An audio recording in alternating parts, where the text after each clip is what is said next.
standings. We are joined by Max Olson, theathletic.com. Max, of course, had his defensive stop rate earlier in the week. We'll discuss that with him here in the next 10 minutes. Max, your thoughts initially about the story involving Michigan and how big this might be, or is this one of those that eventually it just kind of fades away? Yeah, it's the Jim Harbaugh run recently, right? You just see these headlines and you're like, wait, what happened? I can understand if like maybe the average fan doesn't quite understand this story. I want to make it like very clear. And I haven't done reporting on this, so there's much more to learn, I'm sure. But signal stealing is very common in college football. I mean, people have the reason that signals are so complicated during games, and you see people have all these posters and all these curtains and all this stuff, is because it's a pretty important part of the game. Is if your signals can be figured out by the opposing team, it is a huge advantage. Brent Venables was famously extremely good at this as the DC at Clemson and the people around him. And so that stuff is, I mean, it happens all the time. You got to change your signals if you think your signals have been stolen.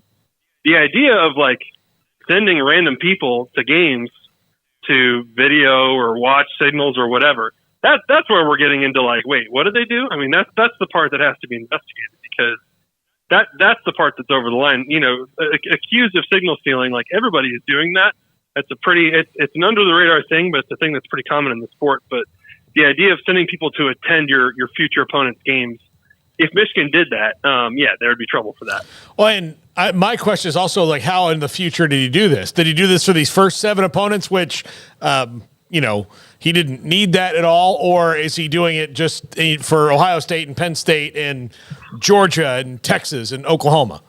It's a good question. I don't know that you need to be sending, investing manpower into stealing Rutgers signals and some of these other teams that they play. So, yeah, I mean, it would make sense if you're looking at Ohio State and you're looking at Georgia and some of these potential playoff teams. I'm very curious if they will get down to the bottom of like how much this went on and what it looked like, what the process was. But when you combine that with the NCAA issue with Jim Harbaugh that is still unresolved, it does kind of make you wonder a little bit, like, maybe these are petty, small things overall in the grand scheme of things. Maybe these are just speeding tickets, but I feel like Michigan has a chance to go win it all this year. I don't think this kind of stuff is going to screw that up, but we have had the last 2 off seasons of Jim Harbaugh looking at NFL jobs, so you kind of wonder if some of these things are going to start to add up. Max, biggest game in the country this weekend, and has Michigan effects with the Big Ten race, especially the division. But Penn State and Ohio State, battle of top 10s. Ohio State slight favorites at home, but what stands out to you about this matchup? Yeah, believe it or not, I will be covering this game. Oh, great! First time going to Columbus, Ohio for a game, so excited to check it out. I think Penn State has kind of done everything right so far this season. They've not been a team that's been living that dangerously. And, but I think people still just kind of question, because you've got a sophomore quarterback that doesn't have that much experience. Like, can they go win these big games this year? I think this Penn State team is definitely capable of beating an Ohio State or Michigan this year. I think they're good enough. I think their defense is excellent. And I think the pressure is going to be on Ohio State, because that's a team that has kind of messed around a little bit so far this season. And I think that, last year's game was a really tight game until it kind of got away from Penn State in the fourth quarter.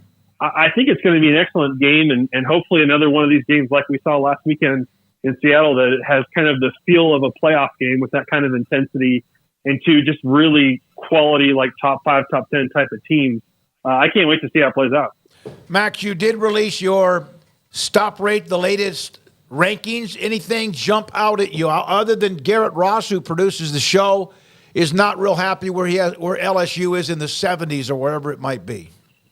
Oh no, LSU's in the 100s. Yeah, they're way down at near the bottom of the list. Even worse news. Okay. Yeah, surprisingly, South Carolina has jumped below LSU as the worst Power 5 defense in the country this year. I didn't really see that coming from them. They've got some talented players. I think it will. Certainly you've got a bunch of Big Ten teams at the top of the list, and I know a lot of people like to say it's because of the offenses in the Big Ten, but that's one reason for optimism with Penn State. I mean, this is they're back up to number one in stop rate. They've done an excellent job in year two with Manny Diaz. They've got some great pass rushers. I think they're playing really well on the back end. Like, this is going to be a huge statement game for Diaz and really for that program. If they can get stops against Ohio State and make things difficult for Kyle McCord, a guy who hasn't really had to start very many big time games like this. Max, what's your second most interesting game of the week? My second most interesting game of the week. I mean, I think Alabama Tennessee is pretty up there, right? Mm.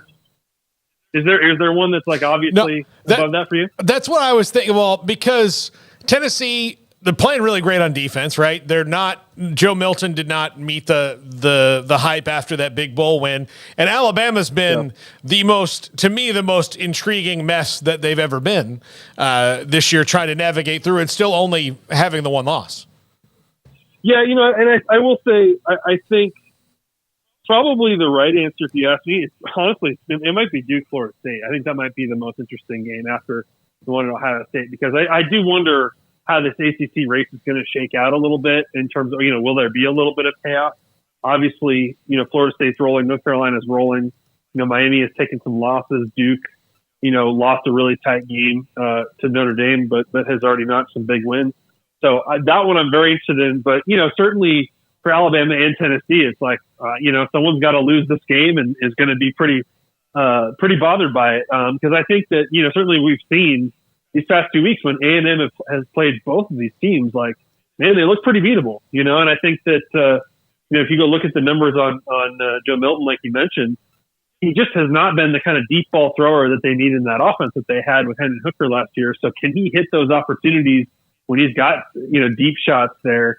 Can he convert those the way that Hooker did last year and hit a bunch of big plays, or this Alabama defense, will they kind of swallow him up? I think that's I like Alabama in that game, but, I don't know that anyone would be stunned if Alabama messed around and lost that one. You mentioned Jimbo there, and that was all the rage at the beginning of the week was just talk about their loss to Tennessee. I mean, obviously there's the massive buyout, Max, and that comes with the conversation, but has anything really changed all that greatly in your opinion? I mean, is this moving closer to the Ags boosters rounding up their money and all that, or is this just more oh, hey, they lost again, it's time to talk more about Jimbo and his hot seat?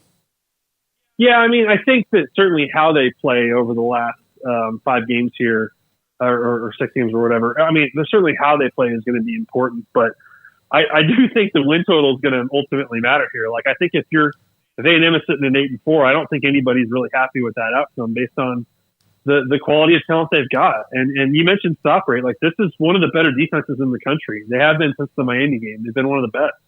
5th in points per drive allowed in the 5 games since they lost to Miami. And so I feel like they're kind of squandering that a little bit just with all the offensive issues they've had, especially in the second half. And, there's some pretty tough games here ahead on the schedule. Like, I think Jimbo Fisher probably does need to get to 9 wins to kind of get people off his back. And if A&M comes up short of that, will they find the money as people like threaten? Will they find the money and make him go away? Or is he coming back and he's going to have to make big changes? And then you've got an off season where you're probably losing players to the portal and losing recruits. And there's really not a lot of like positive momentum with Texas and Oklahoma coming into your league. Like, that's just kind of a bad combination. Max, I know you got to go. One question. If you had, I know you have a Heisman vote. I'm fortunate. Would you have Caleb Williams on your ballot if it was this week? I don't think I would have dropped. Yeah, it's a great question. I don't think I would drop him all the way off the ballot just off that game. I mean, certainly that was like the worst game he's played probably since he got to USC. Maybe in his whole career if you go back to his freshman year at Oklahoma. I think clearly it seems like voters are we're kind of rallying around Michael Penix here. But remember at this time last year, the Heisman frontrunner was Hendon Hooker. I mean, we still got a long ways to go here, and I kind of wonder, like, to make that comparison, like, is this Washington team kind of the hot one right now, and you run out a little bit of gas like Tennessee did last year? Can they keep it going? Clearly, he's got a great narrative behind him with all the injury history in Indiana. People just love watching that team play, so he's in great shape. But I don't think we've heard the last of Caleb, and I think there's a bunch of quarterbacks leading these teams that are very much in this race. I thought Bo Nix was just as impressive and just had the I loss. thought so too. Northeast Ohio Boise State fan recommendation for you. If you're going to be at Columbus for the game, you should get food at Smith's German Sausage House. Ooh, okay. That's a little Writing nugget, that down. Yeah. Is that your That first sounds time good. going to Columbus, Max? No, we did the video. That's the video right, yeah. series we did in August. We went there for an episode. That was my first time in Columbus. I don't know if y'all have ever been out there. That's a cool college town for sure. Yeah, Big city. it really is. And walking through the horseshoe is like being in Rome back in the day. Thanks for your time, buddy. Enjoy the day and have fun in that with that game, Penn State, Ohio State in Columbus. Thanks for your time. Thanks, guys. All right. And